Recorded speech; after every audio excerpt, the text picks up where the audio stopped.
Alors, un groupe d'amis a testé le Cybertruck sur les autoroutes américaines apparemment.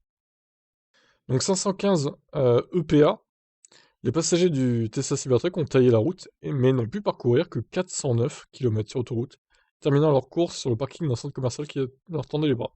Pour ce véhicule, on s'attendait évidemment à mieux, puisque le modèle avec lequel il roulait avait une autonomie de 515 km. En fait, le Cybertruck n'est pas capable d'extraire l'autonomie promise en 2019, ne sera incapable d'extraire l'autonomie promise en 2019 qu'après l'installation d'un range extender, qui consiste à placer une autre batterie dans le dos du véhicule. Celle-ci coûte environ 16 000 $. Le test effectué par le propriétaire de la chaîne YouTube est révélateur puisqu'il nous permet de suivre dès le début, du début à la fin, le trajet du pick-up électrique dans les conditions réelles.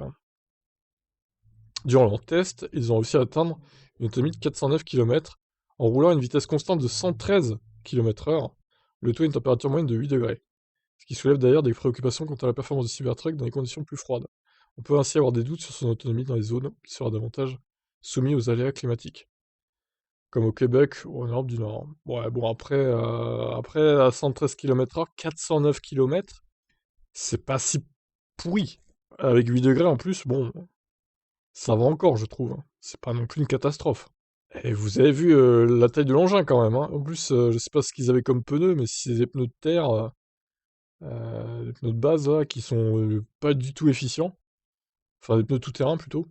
Mais bon, c'est pas, ça va en fait, hein. Bon, par contre, s'ils avaient fait que 409 km à 80 km/h ou 70 constant, oui, là, on aurait pu se poser des questions, effectivement. Après, 113, bon, ça reste une vitesse, je trouve, correcte pour une telle autonomie. Même si, évidemment, bon, faut rappeler aussi qu'il a une grosse batterie de 126 kWh. Mais je pense qu'il peut quand même respecter les 515 km EPA en roulant à 70, 80, en faisant un peu de ville, un peu d'autoroute, un peu de route, quoi. En faisant un mix des deux, des trois. Donc, ouais, je trouve pas ça si catastrophique. Même si, évidemment, vu la taille de la batterie, ça peut paraître un peu choquant qu'ils aient fait que 409 km, mais bon. Encore une fois, vu le monstre que c'est, voilà quoi. Faut relativiser, on va dire. Putain, ça dure 5h17 leur vidéo, là. Bon, bah, flemme de tout regarder, hein. Allez, bye bye.